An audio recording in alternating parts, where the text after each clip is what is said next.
Hey guys, Dr. Richard Alm here. If you've been following me on the blog for the last many weeks, almost 2 months now, I've been kind of focusing on the extension compression stabilizing strategy. We've gone through what is the extension compression stabilizing strategy. We've gone into all the ways that it can contribute to actual pathology, stenosis, disc injuries, all that kind of stuff.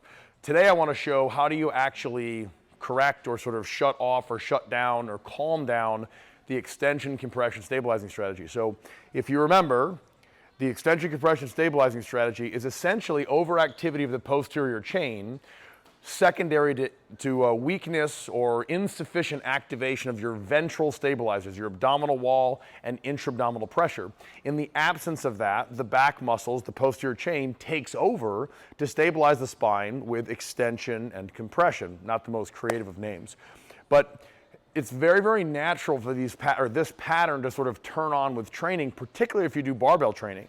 So if you're your standard athlete, Olympic weightlifting, CrossFitter, powerlifter, or you just train like those athletes, it's very likely that you're going to have that extension compression stabilizing strategy turn on in your training. That's fine. Now, in a perfect world, topic for a different time, your training and the strategy that you're using should be such that it doesn't turn on that much, but when you need a strong posterior chain, you want to be using it. What's important, though, is that you're not walking around outside of training with this cranked on, okay? So essentially what we're going to do is I'm going to show you 3 different exercises of progressively, higher intensity sort of. They're all kind of rehab-ish exercises that you would put either in the beginning of the workout to kind of calm down the back, or actually ideally at the end of the workout, so that if you did turn on your posterior chain during the workout, which is okay, you're going to calm it down so then you can just go around and function normally, so that that chain or that pattern is not rigid, right? You're not stuck in that pattern. You're using the pattern when you need it, but you're not actually stuck in it. So the first one's one that I use in rehab all the time. It's going to be essentially back breathing in sort of like a child's pose. I call it first position from DNS. So if we get down here, you're going to have your knees about shoulder width apart, your heels about hip width apart. You're going to sit down on your heels, and you're going to have your elbows right here. You can set your head on your actual thumbs so that you can relax your entire spine. So your head, your shoulders, and your hips are all supported. What you're going to do is rock backwards until you feel a stretch in your low back. You're not cranking back as hard as you can. You're going to the first barrier of resistance by those tight posterior muscles. Once you're there, you're just going to stay in this position and do nasal breathing in and out through your nose, trying to expand into your lower belly, pushing out against your thighs. What happens is the belly gives you 1, tactile input, and 2, it redirects the intra-abdominal contents backwards against the spine, giving it stability, and then actually pushing into the back, allowing the back to relax. And that posterior breathing is going to really help that posterior chain kind of shut off. So you're just like this. You're relaxed. Take a breath in. Take a breath out. Take a breath in. Take a breath out. Notice when I take a breath in, I'm not arching, my head's not lifting, I'm staying in a semi-flex position. I'm feeling the pressure elongate and lengthen my back muscles. That's easier because it's all supported. Next, you can kind of come up and do a quadruped position, but we're going to get into sort of that posterior pelvic tilt, or what you might look at as a hollow position, which is an oxymoron, obviously, because we want to have pressure in the system. So once you're here, here's your neutral quadruped. I would arch forwards and arch backwards, just really tilt forwards and tilt backwards to know what the full range of motion is, and you're going to tilt your pelvis backwards.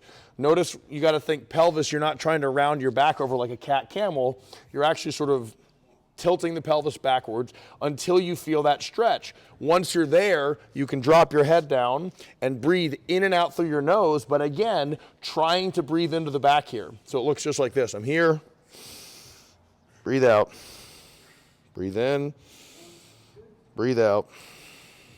And you can do, again, several breaths there. This is a more advanced exercise because unlike the first one, where the thighs were going to push against the intra-abdominal contents, driving the back against the spine.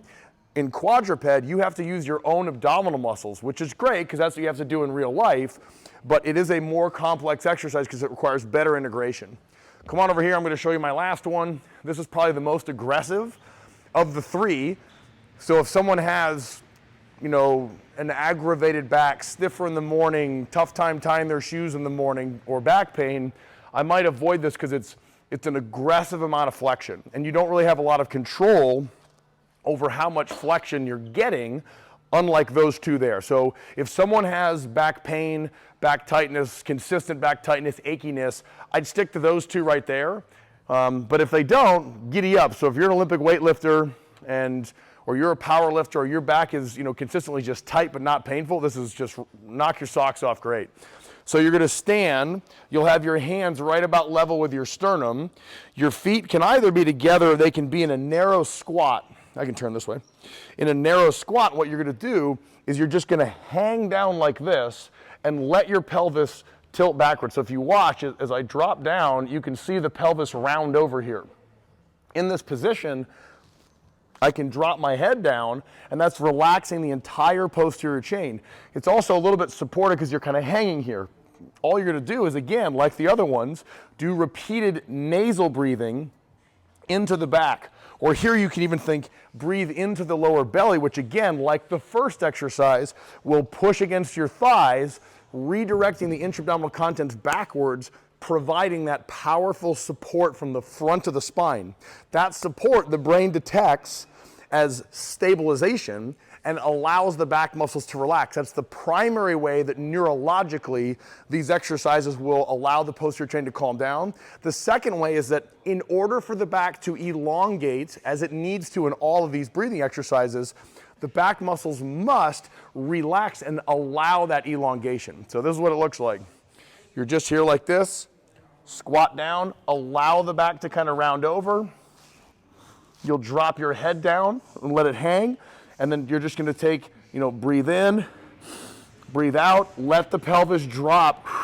As you breathe out through the nose, you're going to let the pelvis drop down and round over even more, okay? So you might do 3, 5, 10 breaths, just like this.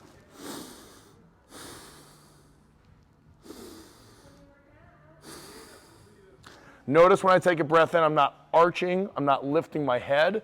I'm just maintaining that rounded over back so that I can constantly drive the brain to relax that posterior chain. So those are 3 exercises that I use every single day in the clinic, every single day in the gym with athletes. The first one is back breathing in first position. The next one is going to be back breathing in sort of, you know, rounded over or hollow position in quadruped. And then the last one is going to be your sort of hanging squat breathing. The goal with all 3 of them is to allow the back to round over and to breathe into the back. Remember, you have to breathe in and out through your nose, otherwise your back muscles will turn on. And in terms of the dose, you could do something as simple as just 10 breaths, 3 sets of 10 breaths, 5 sets of 10 breaths. I find Tabatas to be very, very good for this. So it's all going to be dependent on how the athlete responds to the exercise. So make sure that when they're doing it, they feel a difference. You can check a squat, right? Have them check a squat before and after, and that will allow them to assess how tight is their back. So hopefully that helps. If you have any questions, go ahead and comment below. But these are 3 great exercises to help you guys calm down the posterior chain or your athlete's posterior chain after training. See ya.